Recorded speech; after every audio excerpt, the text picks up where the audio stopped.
Okay, there's a couple of things I'm going to share today. Today, we celebrate, believe it or not, we celebrate the second coming of Christ. Yesterday we started, and today we continued with today. As far as I know, we're the only church that celebrates the second coming of Christ as a feast day. And it's a very potent and very sobering feast day. One of the reasons it's I think placed where it is before Pascha is, and I mentioned this yesterday as well, but for the first 1,000 years of Christianity, it was actually thought that the second coming would be at Pascha, that the time that Jesus began his work of breaking and mortally wounding death itself, that he would complete it at Pascha. So Lent was not only a time to prepare the last stage for the catechumens who would be joined to the church at Pascha, it was also time realizing that when that happens, that could be it, that Jesus will appear. And while some people may speculate about this or the other thing, the big thing the church all knew simply was he's coming again to judge the living and the dead. His kingdom has no end. No matter what happens, God has actually, like I said, mortally wounded death itself. And the idea of being ready for this reality was something that never left the mindset of the church. And we see how the world goes crazy around us, and yet we are so self-centered, we forget. The gospel today is very potent, and actually the icon up here, believe it or not, is about the gospel today, because it talks about Jesus visiting or being visited by people, being in prison, being hungry, being naked, being this and that and the other thing, and not realizing that when we do it to somebody else, for somebody else, we're doing it to him. Because in the incarnation, God has actually physically plugged into every human being. Now, that doesn't mean we're silly and give people things and not know if they're going to be irresponsible about them, and so on and so forth. But the point being that we do things, and the first thing this gospel challenges us with is whether we're being self-centered. I think of all the money I've wasted spending on things of the devil, so to speak, and any of us, one of the things that was very striking to me when I was starting to go to the jails and the prisons was the people who would repent and actually realize that all the money they spent on drugs or alcohol or pornography or whatever, that it went to the devil. And that there's a sense that they wasted all that time and effort and money and so on and so forth. And that it really hit them that it was about them, fulfilling their appetites in one way or another as the sole purpose of having income, the sole purpose of being. And here the gospel says the sole purpose is not about us. Now there's a couple of aspects to this gospel today. And one talks about the brothers and sisters, and some scholars have tried to say that Jesus is only talking about how you treat other members of the church. But I would dare to say that it's also the other level because of the incarnation being universal, that it applies to how we treat other people beyond the boundaries of Christianity. And I think that's important to understand, that one of the things that stood out about early Christianity that the Romans couldn't figure out was that Christians not only helped people of their own faith, they were there for people of other religions, which is very odd in the Greco-Roman world. You helped your co-religionist, quote unquote, maybe, but you didn't necessarily go beyond the boundaries of your own faith or religion to reach out to other people. And that was kind of normal among the faithful of Jesus. And that their churches were environments that invited people of all kinds of difficulties and backgrounds who wanted to be part of Christ, not because they would just get their bodily needs met, but because they wanted Christ themselves. But a lot of times it's difficult to see that, because a lot of churches do good things and will help those people as long as they stay out there, kind of thing. But the church was the place that if people also, not only were they helped, but if they wanted to be joined to Christ in that way, they were there. The church was there for them. And people may have misunderstandings about things. And that's why the epistle today talks about, be careful how, when somebody new comes, who, this is all a brand new thing, that you don't scandalize them, that you don't sit out there if somebody's had to struggle with alcohol and put out bottles of wine and whiskey or so on and so forth. You become sensitized to what is helpful and supports them in their healing. That the church itself is an environment of healing. Paul's situation today, he's talking about in the marketplaces, the meats that were sold had been initially animals that were offered to idols. Now he said, I know the idols aren't real, and so on and so forth. But if people see you getting meat or eating meat from those places, they'll think maybe they'll think it's okay to go worship the idols and offer sacrifices to those things. He says you got to be sensitive to where people are at. You don't want to come across with the wrong message. You don't want to scandalize them and weaken them. They keep their focus on what's real about God and what's real about the faith. So being sensitive to where people are at and what they're struggling with, that's the environment of the church. And that's an important factor, I think, to understand. And that this is something that's traveled through the ages. I mean, as far as what it means to be church, that this message, that, that the gospel today and the epistle were not just for the church, but they were a message to the world about what this church is about. They were a message to the church that those who were in need would hear this, that there were communities of people that cared and treated other people like human beings, that didn't define them by their struggles or whatever else they were going through, that they'd be loved and accepted and integrated into this life, especially if they wanted this life and understood that this Jesus is who defined their value and what they were about. And I just want to tie this into the other feast day that just happens to coincide today, which is Polycarp of Smyrna. And I think the fact to understand our legacy here. Polycarp was a bishop. He was actually a disciple of the Apostle John himself. And this is one of the powerful things about Orthodoxy, is the fact that we have a link to that mindset, a historical link. This is not just fantasy or mythologies. We have an actual link. And Polycarp not only was a disciple of the Apostle John, but probably ordained by him. He became the Bishop of Smyrna, which is in Asia Minor / now Turkey, and so forth. And as a bishop, and Christian bishops were known for this idea of leading communities that were this way, that the Christians were held in such high esteem and so regarded about the way they were and lived amongst themselves, that when Christianity became legal in the Roman Empire, this is pretty powerful, that knowing that the average Roman official government magistrate was probably corrupt and needed to be paid under the table, they would go to the Christian bishops to resolve issues. This is the kind of reputation the church had once upon a time. And it's amazing. It's amazing that the church was known for being different. And there is something I have to say, even, and this is not challenging anybody else's sincerity or heart or desire for the Lord. There's wonderful Christian people, but in the tradition of the East, there is something about our approach to things, even pastorally, that, like I remember when, and this is not sadly uncommon, I didn't think it was unusual, but if I'm with somebody and the situation is terminal, I'm not only there when the person passes away, I stay with the family. I stay with the family until at least the body is picked up and so forth. They want to go home. And that usually can entail of 2-3 hours or so.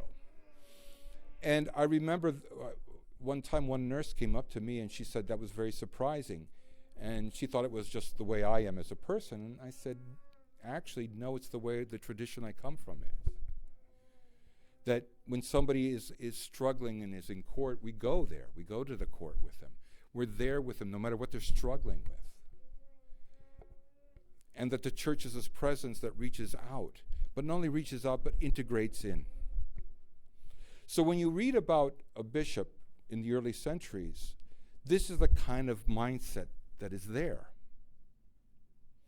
Now, Polycarp lives at a time, it's interesting, Polycarp lives at a time when it was a capital offense to be a Christian.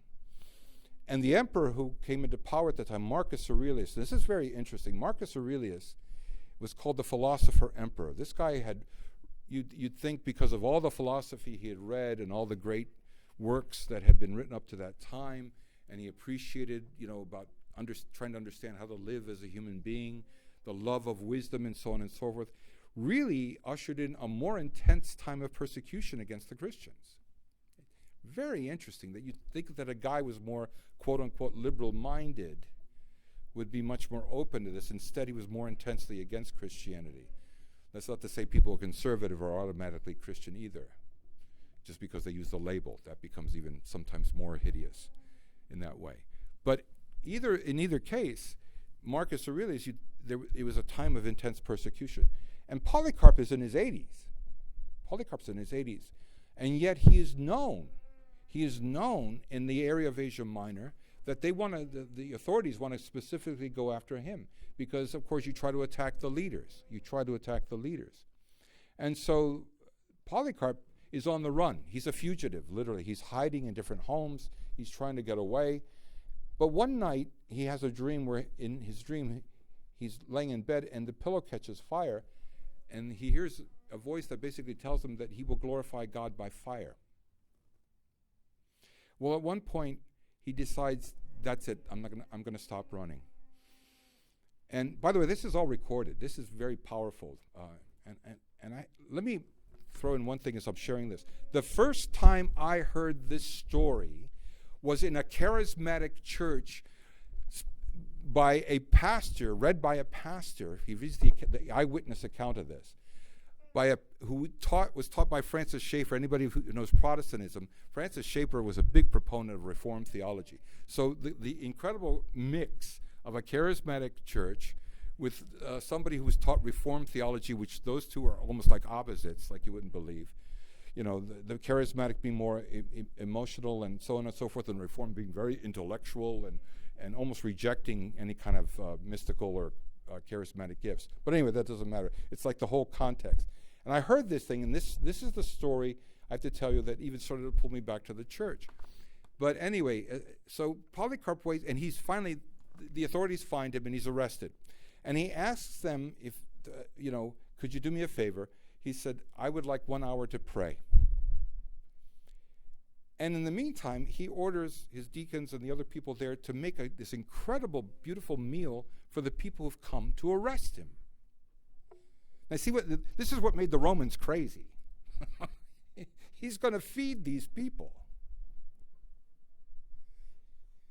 And it's kind of like, Polycarp has in mind even this gospel today. He's feeding the quote-unquote enemies. But for Polycarp, like for Jesus, there are no enemies. Anyway, he prays, and they even hear him praying, and they're very touched by his prayer. He's praying for them, as well as praying for his churches and everything else. Anyway, when they arrest him, they take him, and they actually have him tied by the wrists, and he has to walk. He's in his mid to late 80s at this point, and they pull him behind by a chariot or whatever, and he walks all the way into the city. And in the meantime, there's the gladiatorial games are going on and so forth, and he's taken to the arena. The governor's there, and he's taken right to the governor.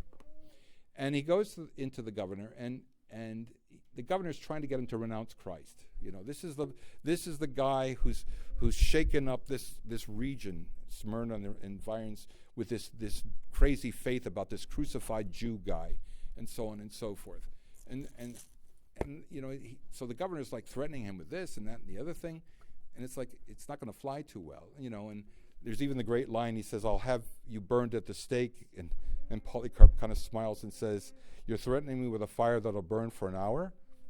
He goes, rather than one that can maybe burn for a longer time than that. And he says, "Listen, 86 years I've served the Lord," meaning really from the time of his birth, and so forth. And he says, "I'm going to renounce him now?" He says, "Forget it." So they were going to execute some Christians at the games here. So Christians were called atheists. And He says, okay, you don't have to renounce Christ. All you have to say is away with the atheists. In the Roman government at the time, if you couldn't be an atheist. You had to worship some god, but you could only worship a god that was recognized by the government. Okay? So therefore Christians, because the God of the Christians was not recognized, you were an atheist if you were a Christian. So he says, away, just say away with the atheists, and we'll let you go. And instead of pointing to the Christians on the arena, he looks at the crowds and points to the crowds in the stands and goes, away with the atheists. Well, that's it. So they take Polycarp, they build a pyre, they tie him to it. They were going to nail him to it. And he said, I'm not going anywhere, don't worry. They tie him to it. And there's this powerful prayer. Mind you, this is all an eyewitness account. This is all eyewitness account. They set the thing afire. He's praying. And then, like the 3 young men in the fiery furnace, something happened where the fire bellows out and it doesn't touch him. And the Romans are freaking. Somebody throws a spear into the mix and kills Polycarp that way. And the Romans and some of the people who wanted Polycarp killed, they knew that Christians buried, that we don't cremate because the body is important to us, and how you treat a deceased Christian is important. The body, it's important in death as well as in life. We're not Platonists, as it were. They burned his body anyway.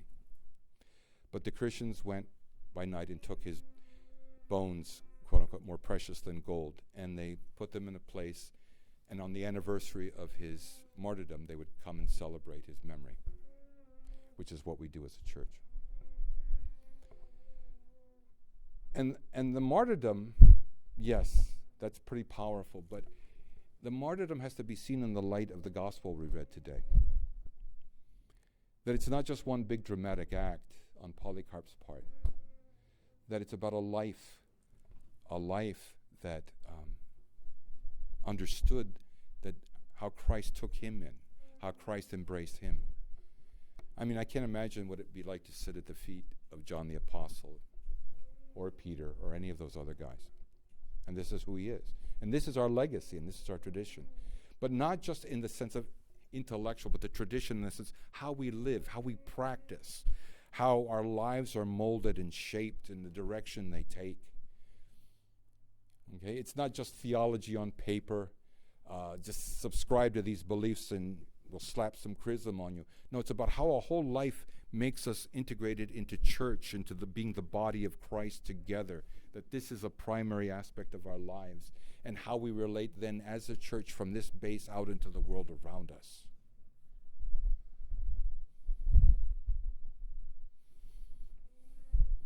And many people died for this. Many people died because they were doing what Matthew 25 said, the way they would know you were a Christian, like I said. The famous story of St. Panteleimon, who was the doctor on the physician staff for the emperor himself, the Roman emperor, and he'd disappear at nights, and they would say, where'd he go? He's probably out partying and having a wild time. He's making good money here and everything else.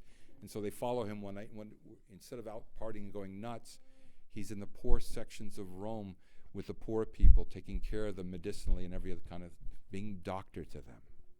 Matthew 25, it's the way we lived, is the way it was understood. But it's the way we are within ourselves. We come together, we are together, we support each other in what that really means. And what that really means. Because that's how Christ treats us. I think we need to see that when the times when we feel naked and vulnerable, God comes to clothe us. When we are hungry, God comes to feed us. When we feel imprisoned, locked in, we can't move, paralyzed for whatever reason, God comes to us. And if we see how much God comes to us, we're able to go to others in the same way. So let's thank the Lord for this reality that when he appears, that's what he's going to look at. How we lived and how we loved. Did it mirror Jesus? Were we together like Jesus? Were we together like Jesus? And I think it's important to remember that at the parousia, when Christ appears at the end of time, he's not coming from a long distance again. He's not in another galaxy any more than when a pregnant woman says, my baby's coming. The baby's right there. But when Christ comes, as one of my professors used to say, when Christ comes at the end of time, we'll realize how much he's been here the whole time. And that's why we need to be together, connecting with him, supporting each other, to live with him and like him, and be in an environment that reflects his love.